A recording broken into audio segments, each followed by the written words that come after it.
I'm Kate Maven, and this is secret number 9 of 101 Secrets of Canadian Culture, Taboo Subjects. I'm actually recording this before secret number 8 because secret number 8 is small talk. And you can't understand small talk if you don't understand our taboos. In order to understand our taboos, you have to know that Canadians hate conflict. One of the reasons Canada is so peaceful is because we're super polite, even to people we hate.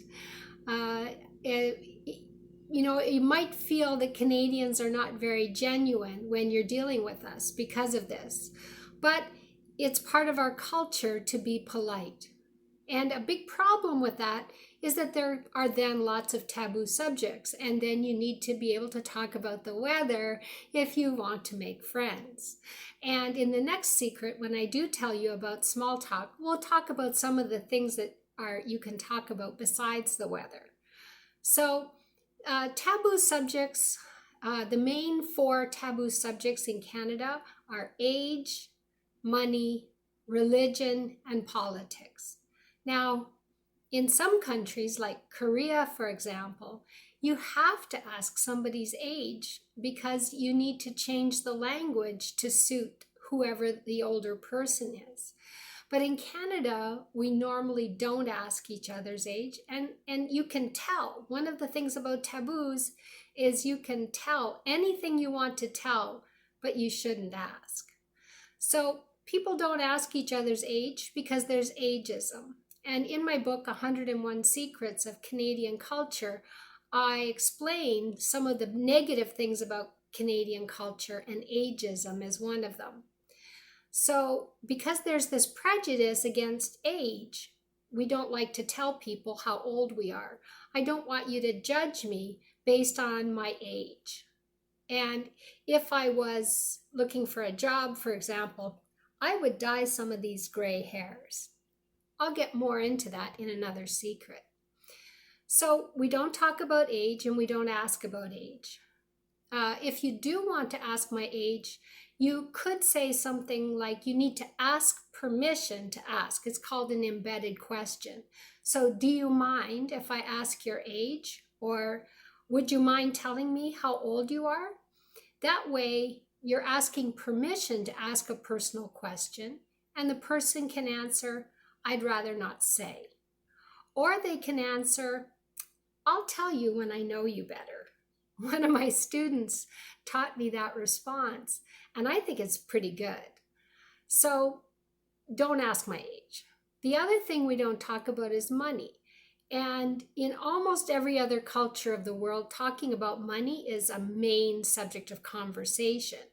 But the reason we don't talk about money is because of our value of equality. Equality is one of the highest values in Canada. And if you ask me how much my blouse cost, and I tell you it was $5,000, all of a sudden, if you don't have $5,000 for a blouse, you might feel that I am above you. And if I told you I spent $5 for it, then I am below you. So if we talk about money, we can't pretend to be equal. Now, of course, we're not equal, and everybody knows it. And,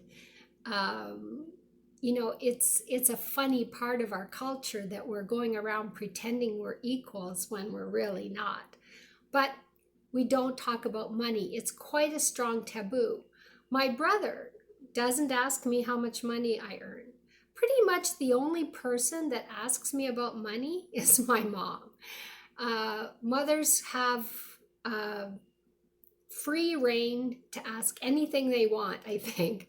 So yeah, my mom asks me about money.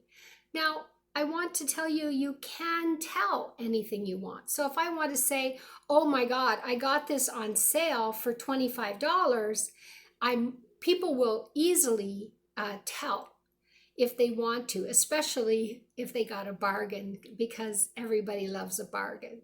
So it's okay to tell, it's just not okay to ask.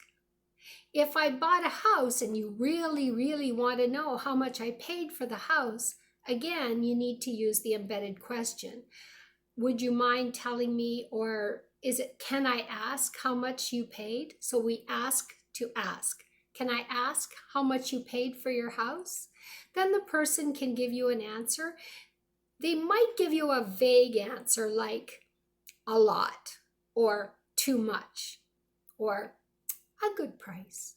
So you can't actually tell. You won't necessarily get a number when you ask about money. And the reason for that is the taboo. The third thing we don't usually talk about is religion. And again, the reason we don't talk about these things is because they can lead to fights. People feel very strongly about religion and politics. So religion and politics are things that people often have very strong opinions about. And if I ask about it, I may find myself confronted by somebody whose opinions are very different than mine.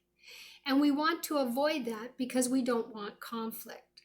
So we don't usually ask about religion or politics to people we don't know very well.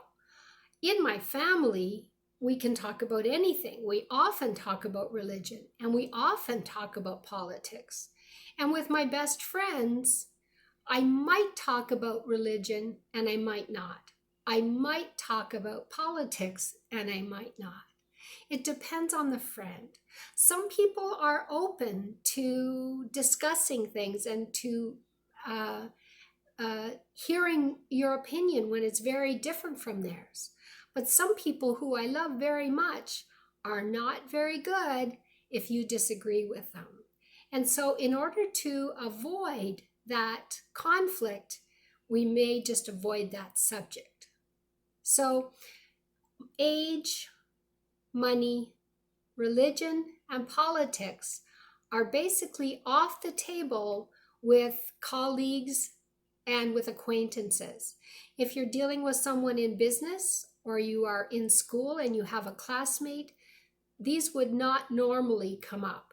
If someone brings it up and you'd really rather not talk about it, we don't usually say so. If you give a strong opinion that I disagree with, I'm probably not going to say you're wrong or I disagree. We're probably going to subtly change the subject.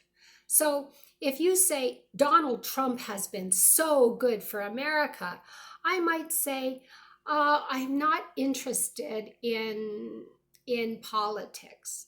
I am actually quite interested in politics, but I don't want to get into a fight with you about Donald Trump. So we avoid those topics. And if you want to make friends in Canada, you should avoid them too. Thanks for watching. And next week, I will tell you secret number 8, small talk, and how talking about the weather can be an icebreaker for actually talking about things that you care about. Thanks for watching, and like and subscribe if you enjoy these videos. If you're interested in learning more about Canadian culture, my book, 101 Secrets of Canadian Culture, is available on Amazon in most regions, and in Canada, it's available on amazon.ca. Thanks, and I'll see you soon.